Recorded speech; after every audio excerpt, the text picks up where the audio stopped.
Well, good morning. This is me, Leonard Wells, broadcasting as usual from Haslingden, north of Manchester in the UK. This is Saturday, the 24th of July, and this is my vlog. A vlog is a video blog, and a blog is a weblog, and a log is a diary. So this is effectively a bit of a diary. I want to talk a little bit about Afghanistan. Very difficult to stay dispassionate on this subject because it arouses so many emotions, particularly in a country where many of our soldiers are daily being killed in Afghanistan. And while I'm on the subject, this is for the BBC's attention, this section.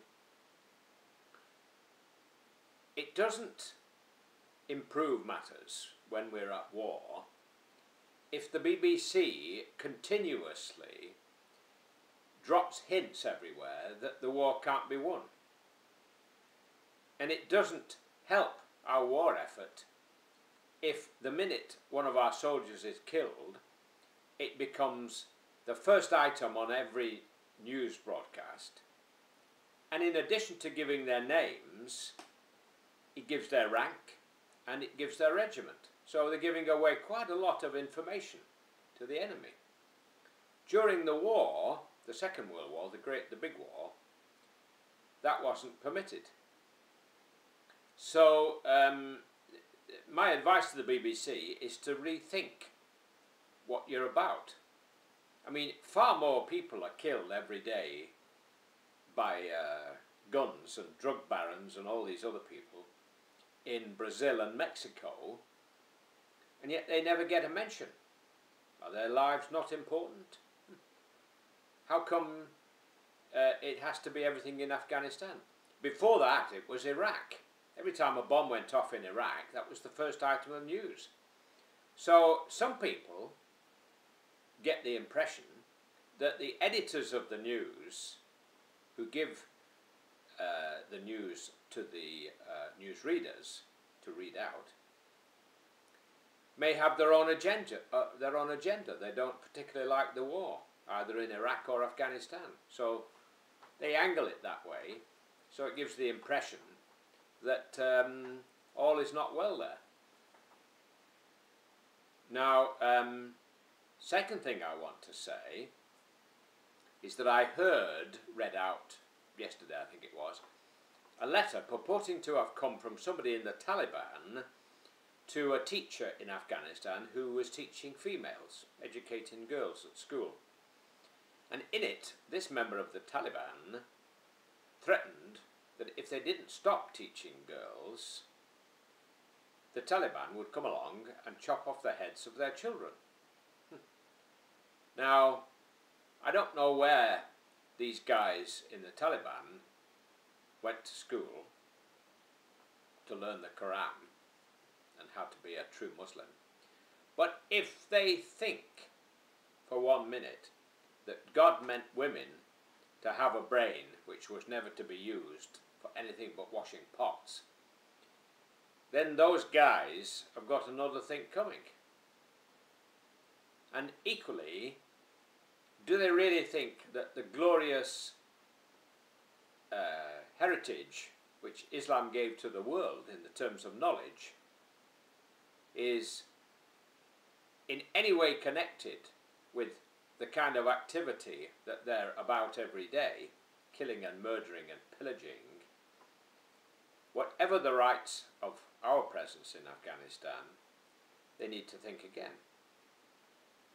And one wonders about this country because on the one hand you have these people in the Taliban with this kind of blood-curdling activity, and then the people on the other side, fueled by economic necessity, they say, as their excuse, growing poppies. And in total, Afghanistan produces 96% of the world's heroin. So all those people afflicted and accursed by drug addiction, in the case of heroin, can blame Afghanistan and the people of Afghanistan, because they grow it there. But how on earth does this come about? We have 300,000 troops in Afghanistan with some of the greatest technical equipment for fighting wars ever seen. And yet right under our very noses, they're producing 96% of the world's heroin. And there are people out there sending it across by camel into Iran and to Pakistan. I don't know about you, but it strikes me as a little bit odd, don't you think, that we're wasting all this money in Afghanistan for people on one side, like the Taliban, who don't want to educate women, and people on the other side who are growing poppies to produce heroin to destroy the lives of people in the West. All right, you could argue that people in the West shouldn't want things like drugs.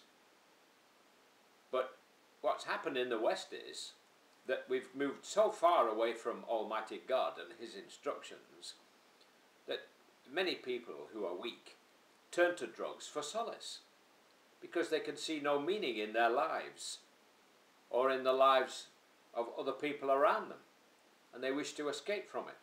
And this is why so many people spend a lot of time wasting hours and hours and hours and a lot of money in pubs, because they want to get away from the reality of their miserable little lives. And in total, I think that wars are a big mistake, because at the end of the day, the victor gains nothing, because he has to put everything right at the end of the day. During the Second World War, the Americans, with our help, bombed Germany flat. But then they had to use American money to rebuild Germany after the war. So they knocked it down and then rebuilt it. Anyway, I won't argue about it. It's weekend. I'm hoping you will all have a good weekend. I'm hoping you will all think about these things and let your MP know what you think. Tell him if you don't agree with what's going on there. If it is whatever's going on there, let's at least put something right. Let's stop them growing poppies. For heaven's sake, I don't believe it's not possible. I cannot believe it isn't possible. I just fail to understand what they're about. So, there you have it. That's the end of my blog. Cheerio for now. God bless. I'm saying God bless while it's still legal in the UK to say God bless, because the way things are going, we're not far short of Sodom and Gomorrah. Eventually, they'll try to blot out everything connected with the next world.